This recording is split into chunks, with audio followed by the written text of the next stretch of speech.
Hari Om children, let us start the session with a prayer. Vakratunda Mahakaya Surya Kodi Samaprabha Nirvignam Guru Medeva Subhakare Susarvatam. Hi children, in this session, nuclear physics, some portions we are going to discuss in this. In the previous session, we learned about fission and fusion reactions. Okay, so now what is stellar energy? We are going to discuss first now. Stellar energy is nothing but the energy which is obtained from sun and other stars. The stars like our sun emit the large amount of energy in the form of light and heat. This energy is only termed as the stellar energy. Now fusion reaction is taking place in the cores of the sun, that is in the layer of the sun, and other stars results in an enormous amount of energy. That's also called as the stellar energy. Thus, the nuclear fusion reaction, or you know that the other name of reaction is thermonuclear reaction, is the source of light and heat energy in the sun and other stars. So, stellar energy is the energy which is radiated from sun and star in the form of light and heat.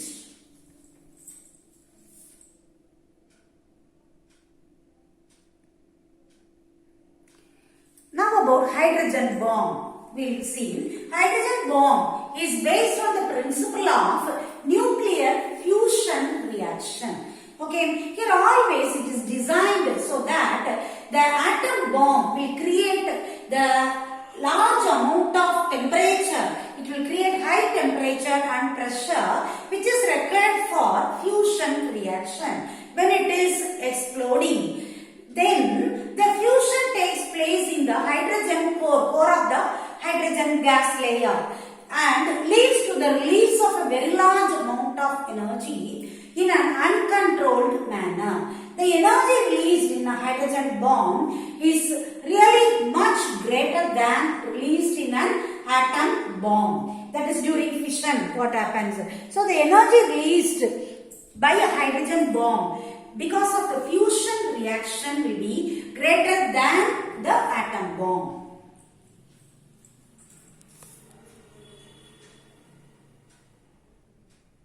So now about the differences between fission reaction and fusion reaction we will see. Now fission reaction means it is only the splitting of larger nucleus into smaller nuclei, whereas fusion means combination of two or smaller nuclei to form the larger nucleus. Or even we can say the lighter nuclei combine to form the heavier nucleus. Now nuclear fusion can occur at room temperature itself. Fission reaction, nuclear fission reaction can occur at room temperature because you know that the substance which is undergoing the radiation, that is the radioactive substance, will have already the optimum mass to undergo the radioactivity. So at room temperature itself it will occur. Whereas in nuclear fusion, you know that it is a combination of two lighter nuclei only. So the two nuclei will have subcritical mass. When they are joining only, they are attaining the supercritical mass. That is the optimum value to undergo radiation. So that it needs high temperature and pressure for the fusion reaction. Then during fission reaction, the harmful radiations, that is the alpha rays, beta rays and gamma rays are emitted. Powerful radiations are emitted. Whereas during fusion reaction, except alpha rays, only positron neutrinos are emitted. Now these radiations during nuclear fission which are happening will trigger the mutation in the human gene, and so it causes some genetic diseases. It causes many diseases, genetic diseases. Whereas during fusion reaction, the light and heat which is emitted or the radiation which is emitted will produce only living organisms.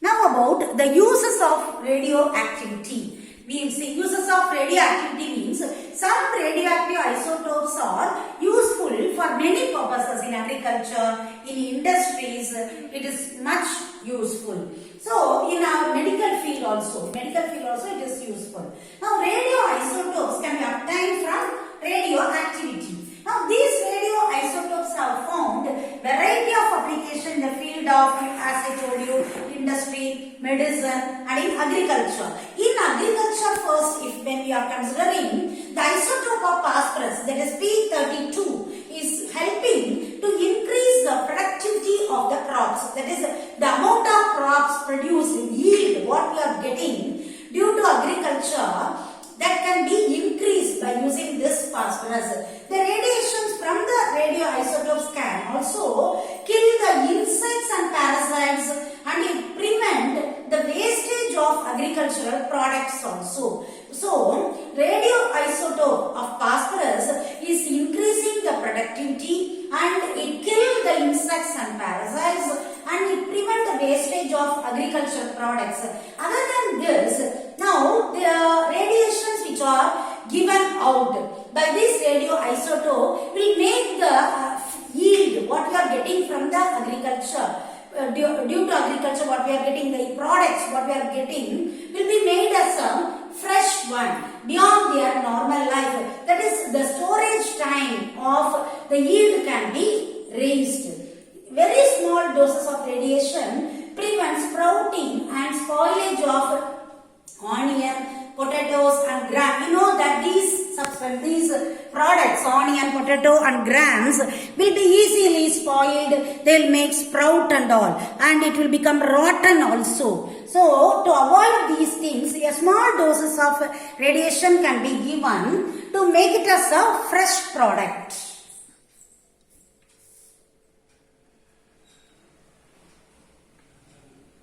Next, in medical field, when we are seeing that it is first used for diagnosing and for therapy. That is, diagnosing means to identify what type of disease the person is having or any other living organism is having. So, for diagnosing the type of the disease, and diagnosing is to detect what type of disease. Next one is therapy. Therapy means the treatment. For the treatment of diseases also, we can use some of radioisotopes. Now, radiosodium, that is isotope of sodium is used for the effective functioning of the heart. Then isotope of iodine is used to cure goiter. You know that thyroid, due to the thyroid gland, they will have the disease, there will be swelling in the near to the neck of the person. So, to cure that disease, goiter, iodine 131, the isotope of iodine is used.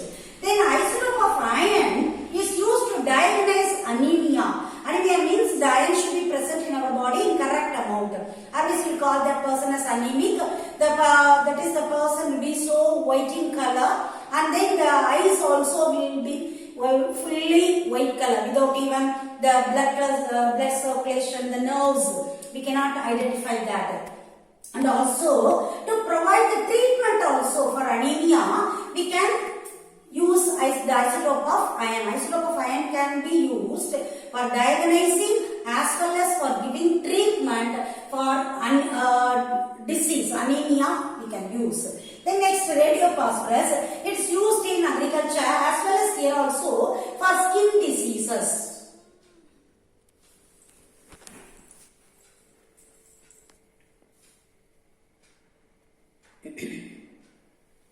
You can see the skin diseases here in the person hand. So, to identify that, it is useful. Then cobalt, isotope of cobalt is used to cure cancer. Then not only skin cancer, any cancer can be. And then the radiations are used to sterilize the surgical devices. You know that in operation theatres in hospitals, they will be having many tools for doing surgery. So, those tools should not be affected by germs or anything. anything which may cause infection to the person, to the patient. So to avoid that, the tools which are used during surgery in hospitals can be exposed to the radiations to kill germs and microbes.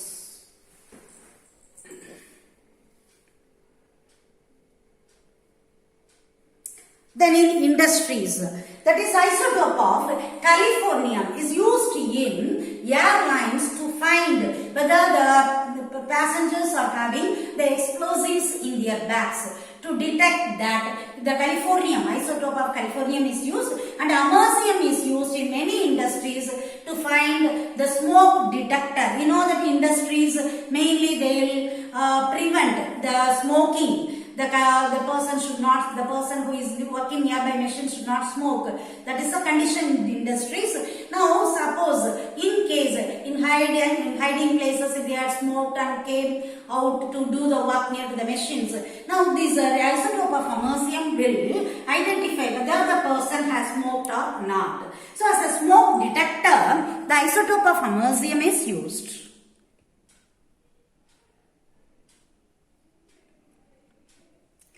Next, in archaeological research to find the age of the earth, age of fossils, and then paintings. You know that our Ajanta paintings, how long was it?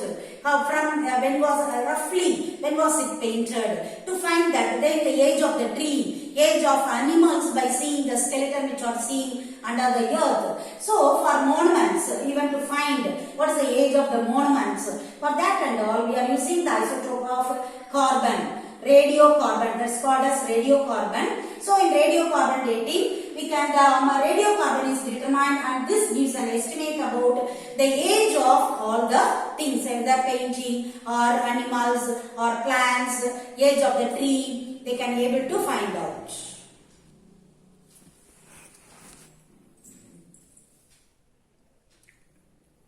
Now, you know that these are some of the safety measures to work near to the radioactive substances. You know that there are many radioactive substances. The persons are working there, the research in the research labs and all, or in the production of electricity. We are using the nuclear reactors where the nuclear energy is converted to electrical energy. There and all, we are using nuclear reactor where large amount of radiations will be emitted out.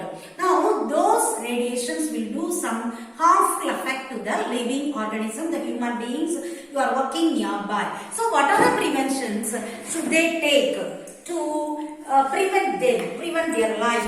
Now, the radioactive elements present in the soil and rocks, the household appliances like television, microwave, ovens, and in cell phones, so that we are advised not to have the cell phones in our packets. And then X-rays in hospitals, the persons are using X-rays to identify the inner organs, the position of the inner organs of the body, and the functioning of the blood flow and other things.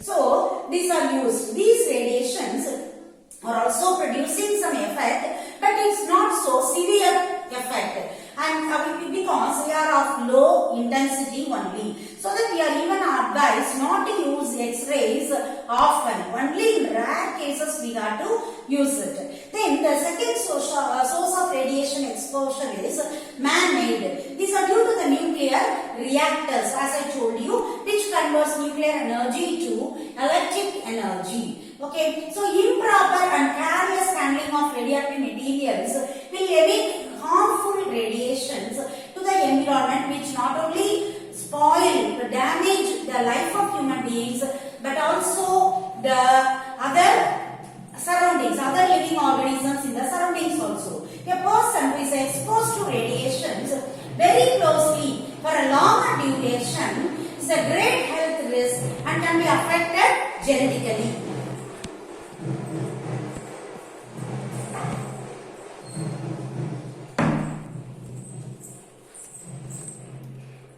So, the radiation can be how much it should be, so that to prevent damage to the human organisms, the damage can be done to the human beings. So, the amount of radiation is finalized by ICRP. The that is International Commission on Radiological Protection. This organization has recommended certain maximum permissible exposure limits to radiations that is believed to be safe limit without producing any appreciable injury for a person. Safe limit is 20 millisievert per year. In terms of Roentgen, when you are saying it is 100 milliroentgen per week, if the exposure is 100 Roentgen, then it may cause fatal diseases like leukemia. Now, when the body is exposed to 600 Roentgen, it even leads to death. So that ICRP has said that someday allotted only this much radiation can be used for the working of the nuclear reactors.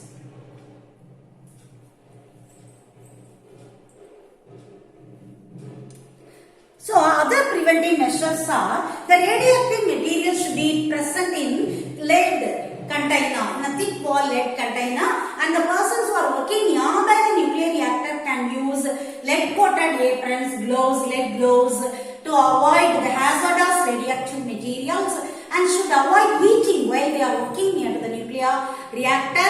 Then radioactive materials should be handled only by tongs, not with the nature hand, or even they can wear the lead gloves also. Instead of using directly to the machine, they can use the remote to control the device, or they can even wear the dosimeter to check the level of radiation, and the place nearer to the nuclear reactor should be cleaned often.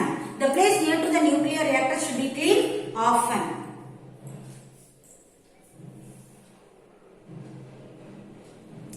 So, the nuclear reactor is a device. Now we will see about the nuclear reactor. This is the device in which the nuclear fission reaction takes place in a self-sustained or in a controlled manner to produce the electricity. The first nuclear reactor was built in 1942 at Chicago in USA. The types of nuclear reactors are breeder, fast breeder, pressurized water reactor, pressurized heavy water reactor, boiling water reactor, water-cooled reactor, gas-cooled reactor, fusion reactor and thermal reactor, which are used in different places.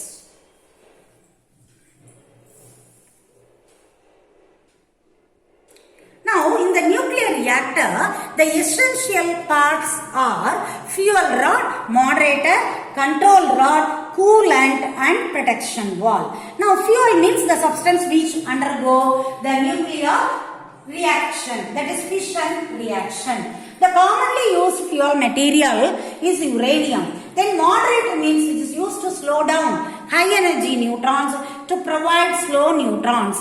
Then here the moderator used are graphite and heavy water. The next is control rod. This is used to control the number of neutrons so that the reaction will occur in a self-sustained manner. Here it is occurring in a controlled manner only. It is a controlled chain reaction. So we are using the control rods, boron or cadmium, to control the number of neutrons which are used to absorb the neutrons. Here you can see the picture.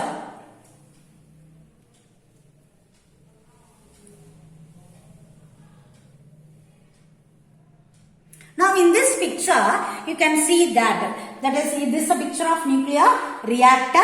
Here these are only the fuel rods. Okay. Then here the control rods are present. Coolant, which is used to remove the heat produced in the reactor core, and it actually converts the water to steam. Now that steam is only used to move the turbine here. Okay, used to move the turbines. So, in order to produce the electricity. Now, water, air, helium are some of the coolants we used. Then protection valve, as we discussed already, we can have the thick concrete lead valve as a nuclear reactor to prevent harmful radiations from escaping in the environment. It will absorb, the harmful radiations will be absorbed by this concrete valve.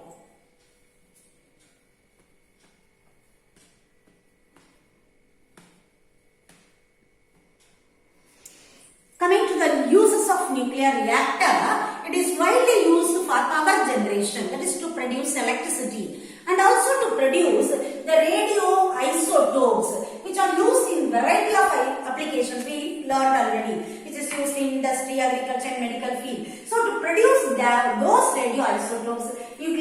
reactor is used, and in research field to find the age of the living organism, monuments, paintings and other things also it is used. Then breeder reactors are used to convert the non-fissionable material to fissionable material. You know that some radioactive elements are fertile elements which will not undergo radiation. So they can be converted to fissionable materials by using this breeder reactor. So used to produce current, produce isotope, to use in research and to convert non-fissionable material to fissionable material.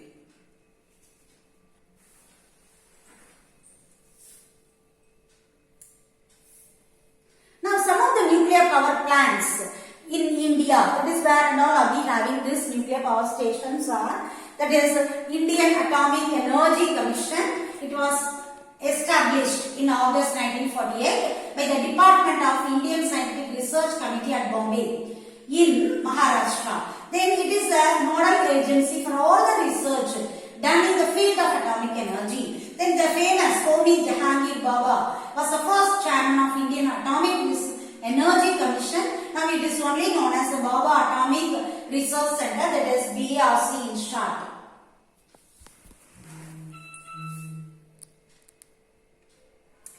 Now nuclear power is the fifth large source power in India. That is Tarapur Atomic Power Station is India's first nuclear power station. Now there are a total of 7 power stations. That is in Maharashtra, Rajasthan, Gujarat, Uttar Pradesh and 2 in Tamilnadu we have the nuclear power stations at Kalpakkam and Kudangulam. Apsara was the first nuclear reactor built in India and Asia. Now there are 22 nuclear reactors which are operating in India. Some other operating reactors are Cyrus, Durva and Purnima.